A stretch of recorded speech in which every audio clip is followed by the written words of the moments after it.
On est rendu aux questions de la semaine. Fait que j'espère que vous appréciez qu'est-ce que je réponds pour vous. Encore cette semaine, de très bonnes questions qui ont été posées.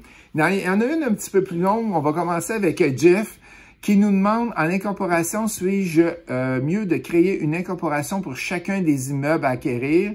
Donc, incorporation A, la B, la C. Puis, ma gestion incorporée est actionnaire à 100% des ABC. Fait que vous avez une gestion en haut, vous avez A, B, C qui est en dessous et notre ami Jeff est propriétaire de la compagnie de gestion.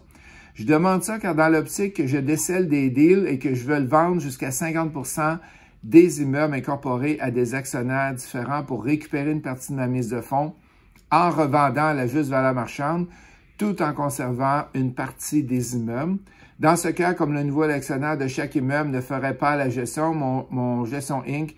pourrait charger 5% des revenus annuels comme gestionnaire. Et il n'y a pas de question. Attends un peu, là, il n'y a aucune question. OK, est-ce mieux de créer une Inc. pour chacun des immeubles? Normalement, Jeff, qu'est-ce qu'on voit au coaching double principalement? On va voir que si tu pars avec un partenaire, tu pars avec un partenaire. C'est rare que tu vas acheter un immeuble et que tu vas après ça, tu vas le revendre à des partenaires. C'est très, très rare qu'on fait ça. Le but, c'est d'aller te chercher ou qu'est-ce que tu fais? C'est que tu vas acheter un immeuble, un an après, tu refinances et tu ramasses l'argent. C'est plus ça qu'on va enseigner au coaching que d'aller, pour sortir ton argent, aller récupérer avec d'autres partenaires. Fait que, je pense que je ne l'ai pas vu faire à date une fois. Je ne l'ai pas vu faire une fois à date. On va vous enseigner comment être capable de récupérer en dedans d'un an, 3 ans, 5 ans, tout votre cash. Ahmed, bonjour Justin. Merci d'abord de prendre le temps que vous nous accordez. C'est très apprécié. En fait, ma question concerne Airbnb dans les régions telles que Saint-Sauveur, Tremblant. Est-ce possible de faire un cash flow intéressant malgré l'utilisation d'une compagnie de gestion? Fait que tu as une compagnie de gestion, normalement, ça coûte entre 15 à 30% environ de frais. Et la réponse est oui, c'est possible. C'est 2 à 3 fois plus payant faire du Airbnb dans ces régions-là que faire de la location à long terme. Pierre-Olivier, je vais acheter le triplex que ma grand-mère occupait avant qu'elle soit malade. Elle me fait un don d'équité pour la mise de fonds que je vais rembourser par la suite. Je me demandais, mon autre grand-mère me vendrait les terres agricoles familiales, revenu net de seulement 12 000 par année. Elle me les vendrait 225 000. Elle en vaut techniquement 600 000. Je sais que le montant n'est pas suffisant pour tout couvrir, mais je pourrais remprunter sur les terres pour acheter un plus gros immeuble. Est-ce un plan réaliste?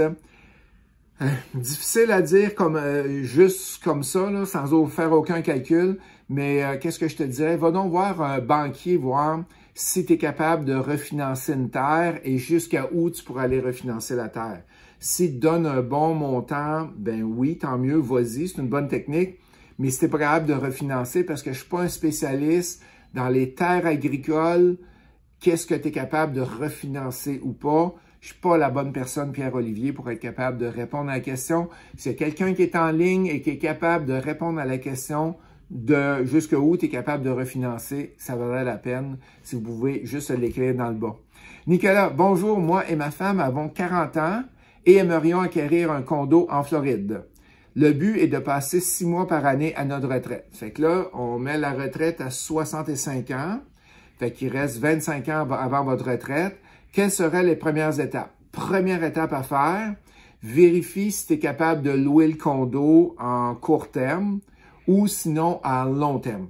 Et est-ce que tu es capable est-ce que tu as des frais à payer chaque année parce que tu le loues en long terme ou ça arrive? Fait qu'il faut que tu fasses une analyse de calcul de rentabilité avec ton condo. Parce que, mettons, on va prendre un exemple. Si ton condo, tu perds de l'argent chaque année, OK? Tu perds de l'argent chaque année, mettons, ça te coûte 3, 4, 5 000 US à chaque année pour le garder. Bien, pour te rendre à 25 ans, dans 25 ans, il va t'avoir coûté cher. C'est 125 000 US en plus des frais d'achat du condo que tu vas avoir à payer.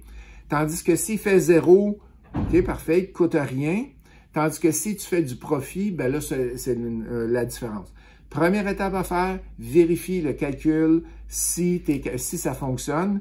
Et bien sûr, les condos en Floride, il n'y en a pas beaucoup qui se louent au court terme. Parce que si tu le loues au long terme, tu ne pourras jamais y aller. Tu vas le louer 12 mois par année à un résident de la Floride. Fait que tu ne pourras pas y aller à ton condo. Fait que c'est ça qu'il faut faire en premier. Mourad, bonjour. Pouvez-vous m'informer sur plusieurs techniques de financement créatif? J'ai de quoi encore mieux que ça pour toi, Mourad. On va mettre le lien dans le post. Je crois que c'est financemancreatif.ca ou financemancreatif.com. Tu as des vidéos, 4 vidéos de 20 minutes, si je me rappelle bien. Et c'est gratuit. Tu vas pouvoir y avoir accès directement. Fait que tu vas sauver du temps aujourd'hui. Éric, est-il possible d'avoir un numéro de taxe, TPS, TVQ, et de récupérer les taxes pour mes immeubles? Je possède 4 immeubles pour un total de 13 portes. J'ai fait plusieurs rénovations. Est-il possible de m'inscrire au numéro de taxe et de récupérer toutes mes taxes sur mes dépenses d'entretien et dépenses d'exploitation? Merci pour la réponse. Éric, oui, c'est possible. Mais là, qu'est-ce qu'il faut que tu fasses? Fait que tu as 13 logements. Si tu récupères les taxes, il faut que tu factures les taxes. Ça veut dire, mettons, tu as un locataire qui paye 800 pour son 4,5. Bien là, il faut que tu fasses 800 plus TPS, TVQ, plus 15 % que lui l'accepte.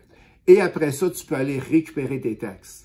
Si tu ne factures pas les taxes, tu ne peux pas récupérer de taxes. Fait que dans le commercial, c'est facile à faire, mais dans le résidentiel, c'est rare, Éric, que je vois les propriétaires qui vont facturer des taxes pour le résidentiel. On le voit en une occasion, c'est la location court terme, qui est la location du Airbnb, par exemple, là-dessus. Fait que, en théorie, la réponse est non, Éric, à moins que tu factures les TPS, TVQ à tes locataires. Hey, un gros merci, la gang! Cliquez sur j'aime si vous aimez mes vidéos. Bye!